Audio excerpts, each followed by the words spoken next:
Welcome to Bible Study. This is the Bible study I'm preparing for November 7th. That is All Saints Day weekend here at St. Michael's. And we're going to be looking at 1 Samuel chapter 24 and Psalm number 57 today. So if you want to grab your Bibles, make sure you have those handy. Let's dig into and look a little bit at them. We want to remember, as always, that we're reading these Psalms and these narratives about King David, kind of putting ourselves, at least imagining ourselves, in the shoes of God's exiled people. People who have gone through a traumatic experience, people who have been displaced from their homes. They probably have lost loved ones in all of this. They certainly have lost very essential truths for themselves. They're wondering, well, who am I? They've lost their land. They really feel like the promise of God may have been taken away from them. Remember, God had promised them land and many children and a blessing to all the nations. And it didn't feel like any of those things were operating right now. And in fact, quite often they really felt like they were hanging on by a thread. And we're going to kind of want to imagine what it feels like just a little bit to be somebody like that. And what kinds of questions are they asking of God? What kinds of questions are they asking of themselves?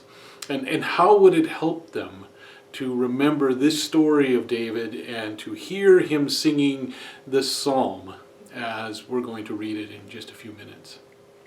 Let's start with the narrative passage in 1 Samuel. 1 Samuel chapter 24.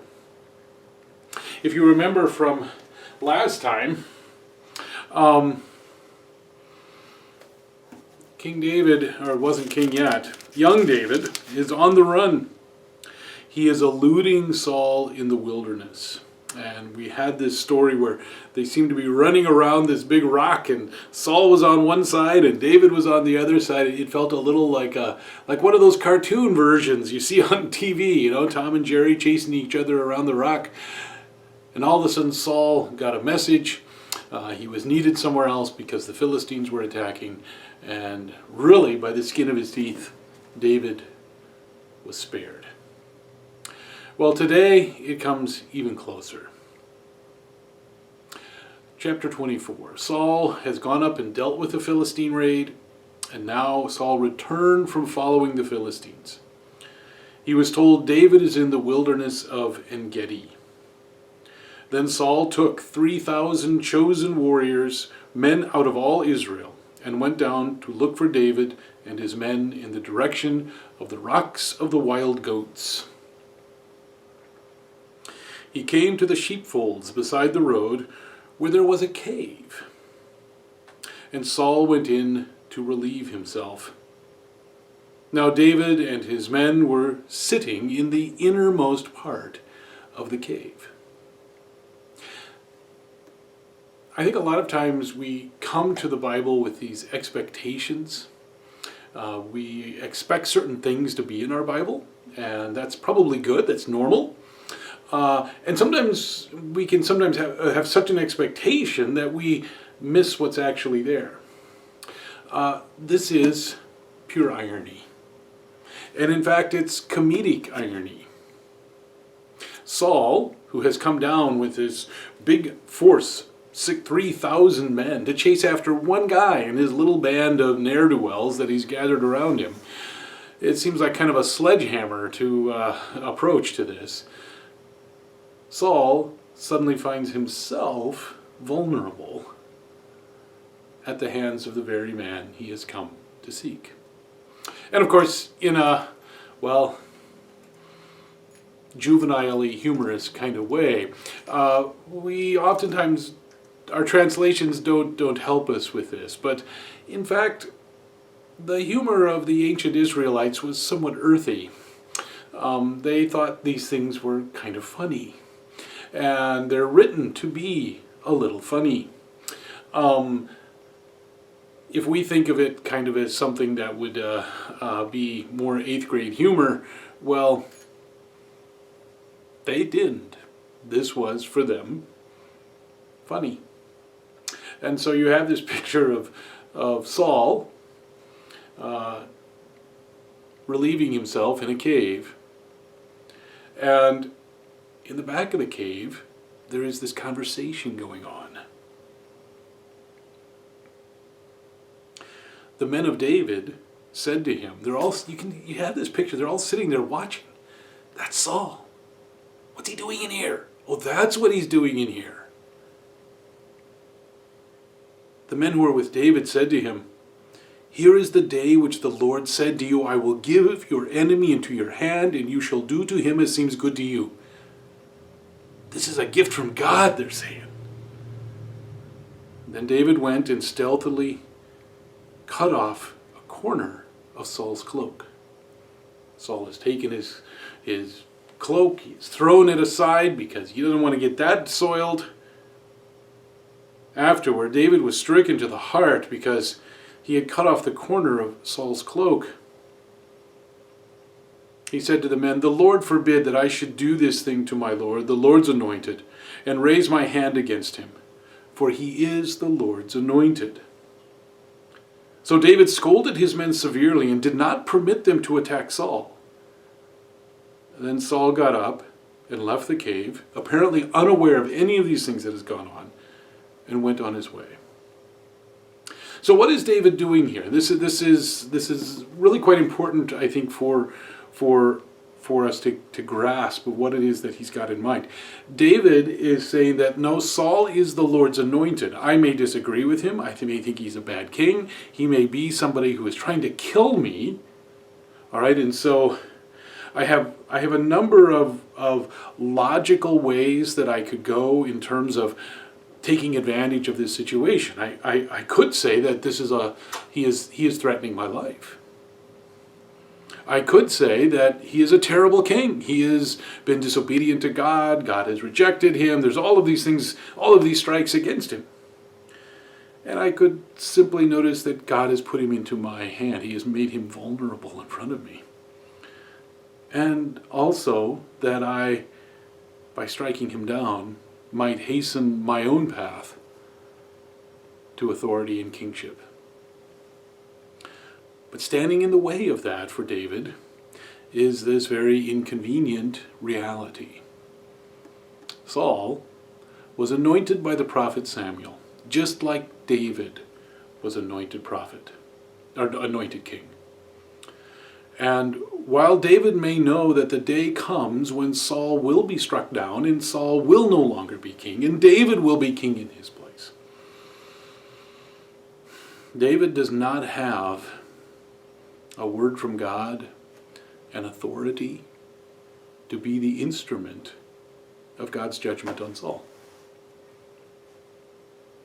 He's been told you will be Saul's replacement, but he hasn't said you will be Saul's demise. And so he says, no, Saul is the anointed king of this land. And the day will come, somebody will tell you, somebody that's going to happen, but I don't want it to happen by my hand. Now, you might think this is a little self-serving, and that doesn't necessarily mean it isn't true. Because in fact, David will become king. And if he has struck down the Lord's anointed, what's to stop someone from striking him down? See, David has his eye on that day when he will be king. And what he's really doing with this is preserving for himself, if you will, the sanctity of that anointing. So that when he is king, you won't be able to strike David down and say, well, I'm just doing to you what you did to your predecessor. No, David will be able to say, when I had the opportunity, I did not strike.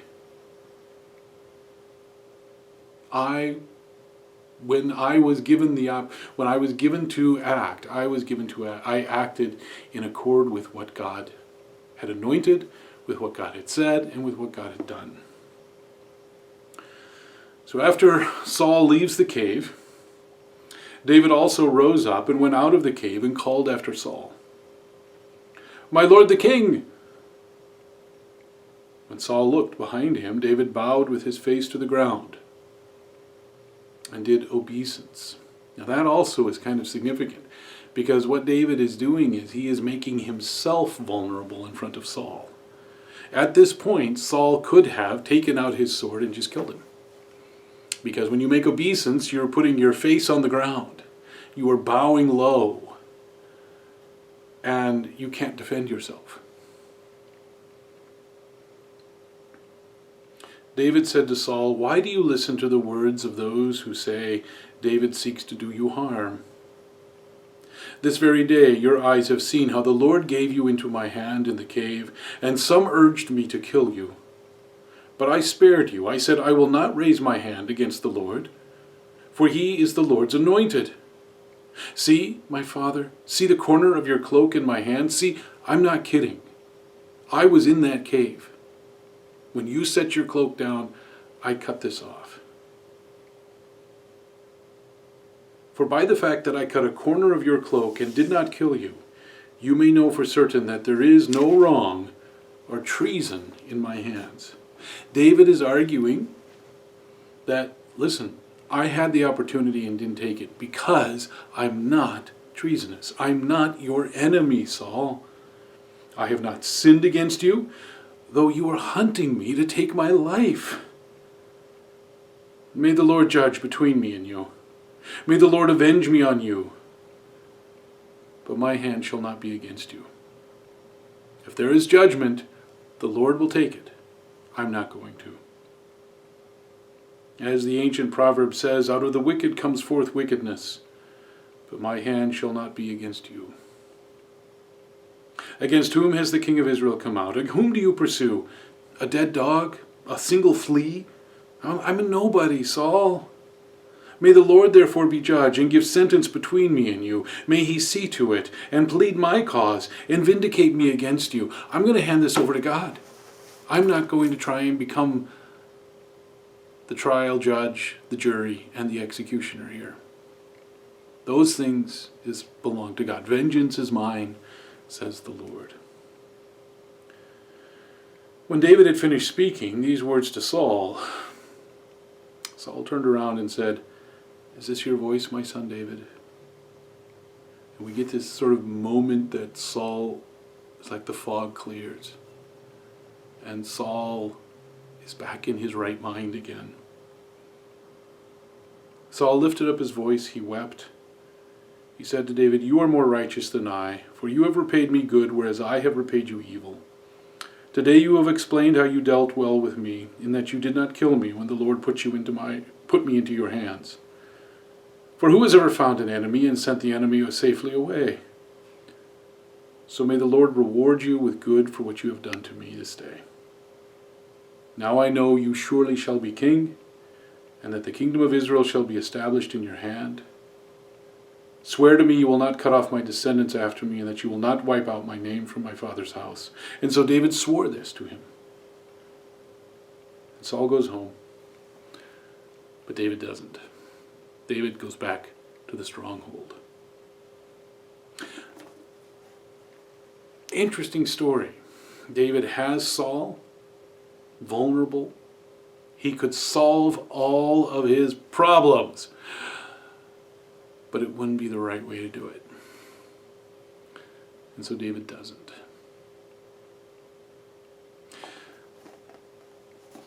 The compilers of the Psalms wanted us to sing a certain song, to read one of David's Psalms when we encountered this story.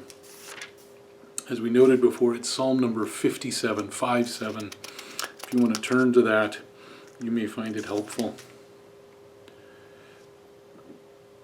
To the leader, do not destroy. We think that's the tune, because he uses it elsewhere and calls it a tune. It's of David, a mitkam, a kind of psalm, when he fled from Saul in the cave. So this could actually be two different places. In chapter 22, David, right after he escapes from Achish and Gath, he comes down to the cave in Adullam, and that's where his parents come, and that's when he takes care of his parents. It's a very brief little passage. This one is far more elaborated, and I think actually connects better to the psalm. But it could be either one of those. And you have this picture now of David. I sort of see him standing at the mouth of the cave, and he sees the dust cloud of Saul and his 3,000 men approaching. And he starts to sing, "Be merciful to me, O God, be merciful to me, for in you my soul takes refuge. In the shadow of your wings I will take refuge until the destroying storms pass by." Here comes Saul with these 3,000. "I cry to God Most High, to God who fulfills his purpose for me. He will send from heaven and save me. He will put to shame those who trample on me." Notice that word shame, and how David encounters Saul in this. God will send forth his steadfast love and his faithfulness. So you get this picture of David. He's up in this cave. He's looking out the entrance to the cave, and he sees Saul and his troops. They're coming, they're coming, they're coming. And David says, "I will let the storm pass by. I will let Saul and his troops just go right on by." But that isn't quite what happens, is it? Verse 4, "I lie down among lions that greedily devour human prey. Their teeth are spears and arrows, their tongues sharp swords." Who's that? Well, I think if we're reading the story, I don't think that's Saul. I think that's David's friends. I lie down among them. These dangerous men who really are encouraging David, go kill him. Just do it. Their words, their tongues are sharp swords. Their teeth are spears and arrows. But David doesn't do that. He says, "Be exalted, O God, above the heavens. Let your glory be over all the earth." I'm going to think about God instead of what they told me. "They set a net for my steps. My soul was bowed down. They dug a pit in my path, but they have fallen into it themselves." Irony. They dug a pit. They were going to catch somebody or something, and they ended up falling into their own trap. Saul has gathered his 3,000, thought he was going to encircle and trap young David. And by this strange circumstance where he finds himself alone in a cave, ends up actually being the one who is vulnerable. And so David says, "My heart is steadfast, O God. My heart is steadfast." You can imagine it's beating pretty fast during all of this. "I will sing and make melody. Awake, my soul. Awake, O harp and lyre. I will awake the dawn. I will sing all night long. I will give thanks to you, O Lord, among the peoples. I will sing praise to you among the nations, for your steadfast love is as high as the heavens. Your faithfulness extends to the clouds." Now David's, I think, on the other side of this little story. Saul is riding away, and David has received the promise anyway that Saul will no longer pursue him. "Be exalted, O God, above the heavens, and let your glory be over all the earth." Notice that verse 11 and verse 5 are a refrain. They're the same thing. That suggests that it is the exaltation of God that is really the thing that is driving David during this entire episode with Saul. It is asking, what does God say? What does God want? For the people of Israel who are in exile, think about that. They might imagine a day when that Babylonian who has been cruel to them, when that person who has been oppressing them will become vulnerable before them, and they will take their vengeance. David is really asking that hearer, that reader, and us to put those thoughts away. Rather than asking what's convenient, what's possible, what's expedient, he says, what does God want? What does the Lord think of what I am going to do? Am I acting with God-given authority, and am I obedient to God in this? Or am I being obedient to my own passions and to what is easy and simple to make my life better, and what seems like it's going to make my life better, even though in the long run it may not? I think that's a pretty good question for any of us to ask anytime.